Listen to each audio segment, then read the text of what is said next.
Hi, friends. It's a new week, and we are going to talk about creating connection. I took this from the Reconnect Framework. Lesson 20 of the Reconnect Framework is all about creating connection. Our current habits have gotten us here, disconnected, questioning our relationship's future. But I have good news for you. Habits can be changed. Disconnected doesn't mean broken. It means that we have to change our habits. And intention is going to change everything.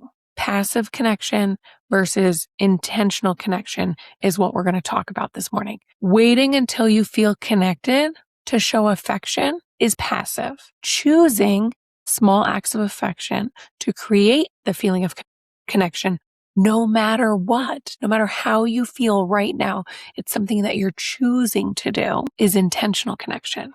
How many of you are guilty of not wanting to do something because you don't feel like it?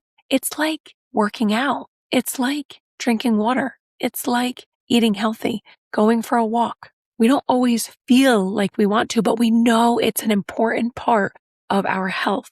It's an important part of our journey. So therefore, we have to do it before we feel like it, because we know that after we do it, we're going to feel so good, so proud of ourselves, so healthy, so happy, all the things. Your relationship is the same. You're going to choose to connect even if you don't feel like it, because after you do it, you're going to be like, you're going to feel connected. You're going to feel confident in your relationship. You're going to feel good about yourself.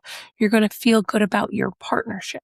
Hoping your partner notices what you need is passive. Expressing your needs clearly and kindly and respectfully, even when it feels vulnerable, is intentional connection. How many of you are guilty of assuming or even being upset if your partner doesn't do something for you because they should know? They should know that you need your help. We don't put ourselves in their shoes enough to know that we don't know what's going on in their brain.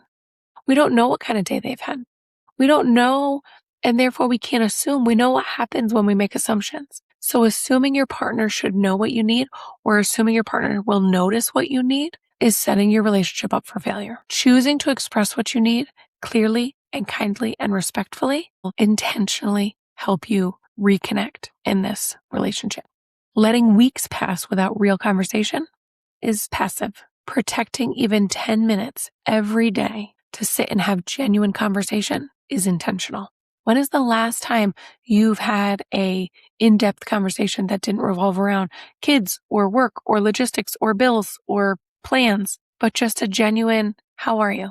Do you feel loved? What can I do to better help support you? What do you need from me today? When's the last time you asked your partner that? Waiting for conflict to pass before reconnecting is passive. Initiating repair because connection matters more than being right is intentional. So often we want to be right.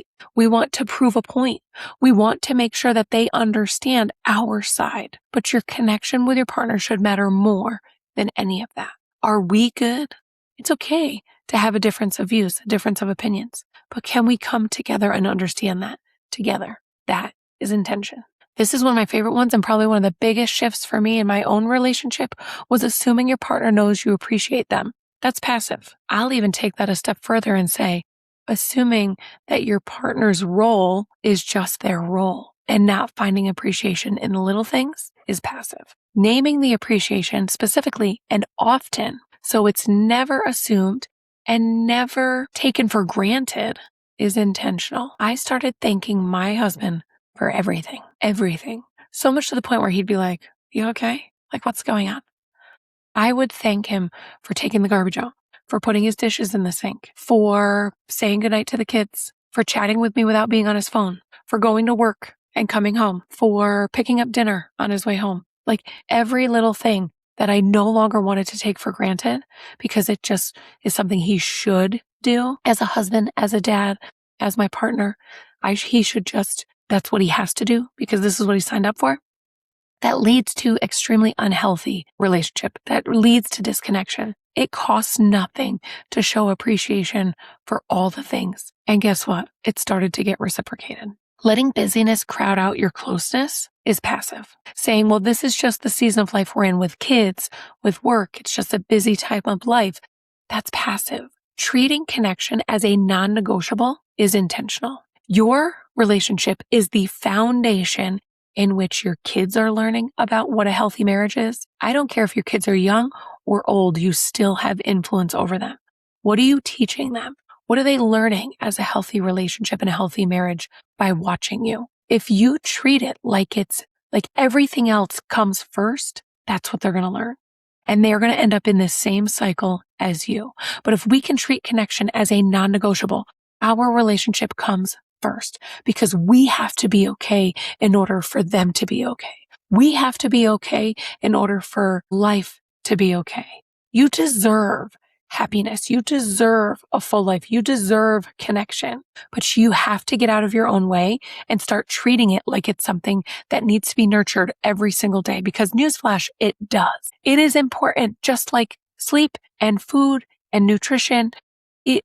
Treating connection as a non-negotiable has to be a priority. The Reconnect Framework is designed to help you go from waiting for connection to creating it, to actively seeking it every day, to making it a priority that is sustainable and real. Not something that just in a week we're going to revert back to our old ways.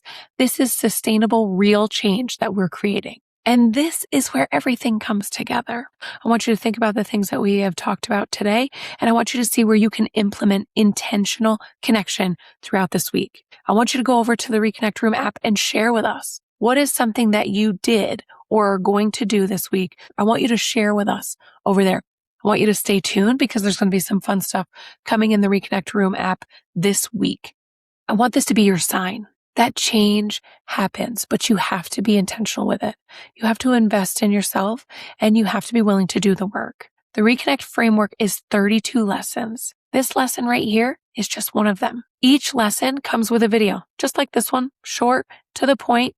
We connect and chat over a specific topic, and then you're given a PDF where it breaks out conversation starters, ways to change your thinking, perspective shifts, journal prompts, so many things to help you start to work on you. That's where the magic happens. That's where the change happens.